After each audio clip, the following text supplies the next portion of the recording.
Since we're building a real-world website, we need to think about responsive web design principles from the very beginning, even if we initially build and test for big screens.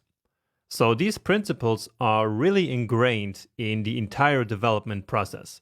And so therefore, before we actually start building the site, let's quickly learn what responsive design is all about.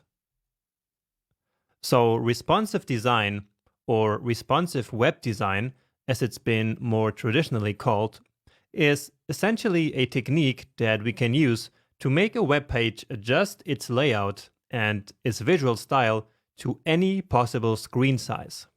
And with screen size, we don't just mean the entire screen of the device that it's been used to consume the page, but it might also just be the window or the viewport size of the browser.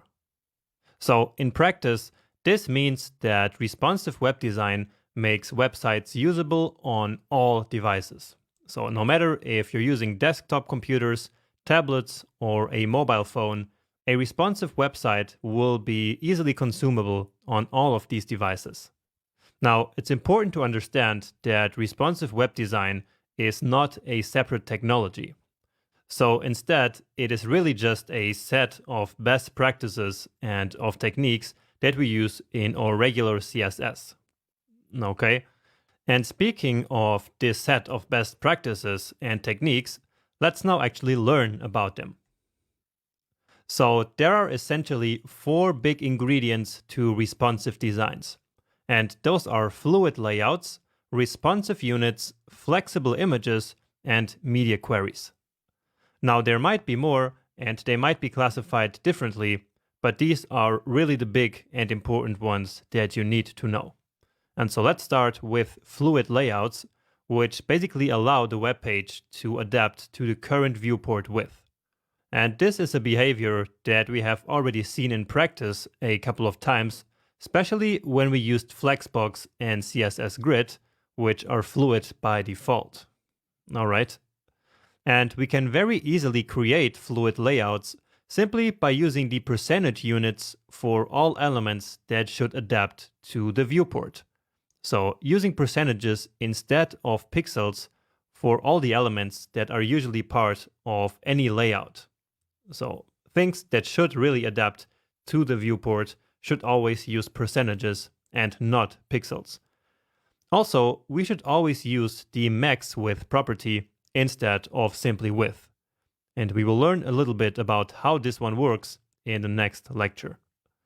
Next up, there are responsive units, which basically just means that we should use the rem unit instead of pixel for most of the length that are in our CSS. And using rems instead of pixels will make it really easy for us to basically scale the entire page up or down automatically. And if that sounds a little bit strange, I can show it to you in the next lecture as well. Now here, one helpful trick that I will also show you how to implement in the next lecture is to set one rem to 10 pixels, because that makes it very easy for us to then calculate these length. And again, more about that in the next video. The next ingredient are flexible and fluid images. And this is a separate and important ingredient because by default, images behave different than text content because they do not scale automatically as we change the viewport. Therefore, we need to fix that. So we need to ensure that they do also adapt nicely to whatever viewport the page is viewed at. And usually we simply make images flexible by defining their dimensions in percentages and not using pixels, and also sometimes by using the max width property instead of width. So this one sounds trivial and not important, but actually flexible images is yet another important ingredient of responsive web design.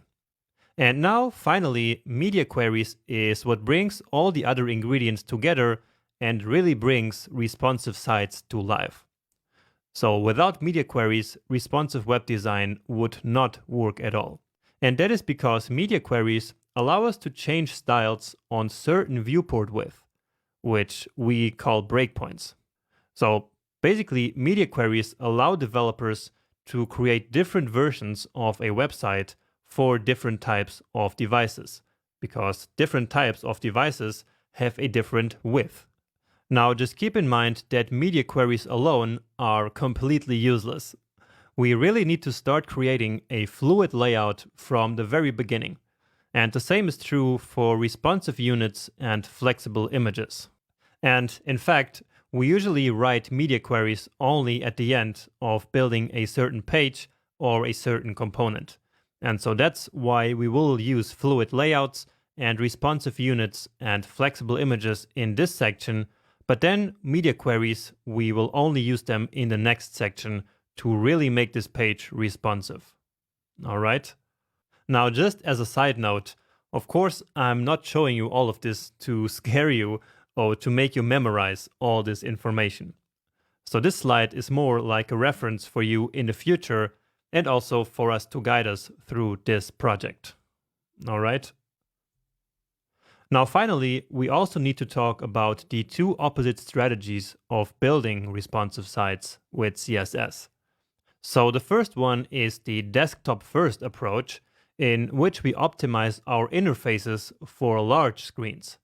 And so, therefore, we start writing CSS code for these large screens into our main CSS file. Then later, when we actually want to make the website responsive, we simply write media queries in order to shrink the design to fit to smaller screens. This is the more traditional way of doing things, and it's also the easier way to learn, in my opinion. And so, therefore, that's the reason why we will actually use the desktop-first approach in this project. Now, on the other hand, in mobile first, we start writing CSS code for smaller screens in order to basically optimize our layout and our website for mobile small screens. Then, from there, we can move up to larger screens, of course, and again using media queries. So basically, it is the complete opposite of desktop first, right? Now, the idea that's behind this strategy of mobile first is that we, as the designer, really have to think about the mobile experience for our users. And basically, we can do that by reducing our website to the absolute essentials and stripping away everything that is not entirely necessary. And since we live in a mobile world now, this has actually become the more modern way of building websites these days. But again, doing desktop first works just as fine, I think, and it is also way easier for me to show you as a beginner how web development works. So basically how CSS and HTML works with really seeing the results in a large screen. Okay, and that's it. That's basically a short introduction into responsive web design. And so now in the next lecture, we will quickly learn about two of the ingredients a little bit better in CSS. So we're going to learn how the rem unit works and also the max width property.